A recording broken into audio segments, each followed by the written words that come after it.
अरे बाबा, ऑपरेशन टायगरच्या संबंध म्हणजे आता काय सगळेच टायगर आहेत आता. तर म्हणजे आता त्याच्यामध्ये काही बोलणं उत्तर देणं हे कठीण आहे. पण लोकशाहीमध्ये असलेल्या ज्या अधिकार आहेत, जे कायदे आहेत, त्याचा उपयोग करून ह्या गोष्टी होतात.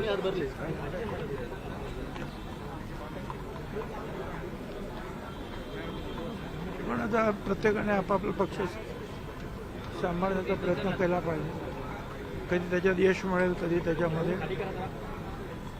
अपयश सुद्धा येतं. संजय राउत कह रहे हैं कि बच्चा चोरी करने की टोली जो है बाजार में घूम रही है, बच्चा चोरी करने की टोली बाजार में घूम रही है और ये बच्चा चोरी करने का काम शिंदे का ठेका किया जा रहा है।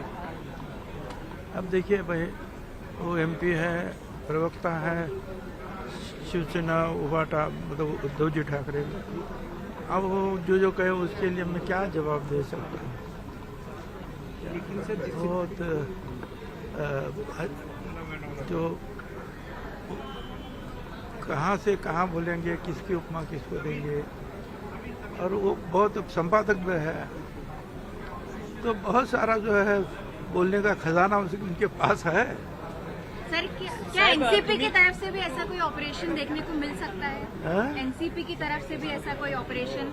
नहीं भैया, हम ऑपरेशन नहीं करते, कोई ऑपरेशन नहीं है, उसकी जरूरत भी नहीं है ना। लेकिन आपने राजनीति में अच्छा समय बिताया है, जो हो रहा है आपको लगता है ये राजनीतिक तौर पर सही हो रहा है?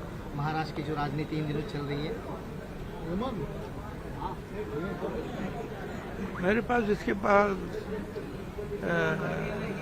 कोई जवाब नहीं है।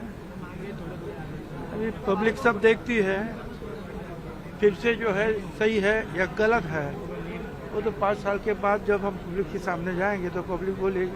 सर, तुम्ही जुने शिवसैनिक आहात, शिवसेना या दोन्ही शिवसेना म्हणतात की दोन्ही शिवसेना एकत्रित झाल्या पाहिजे, महाराष्ट्रद्रोही।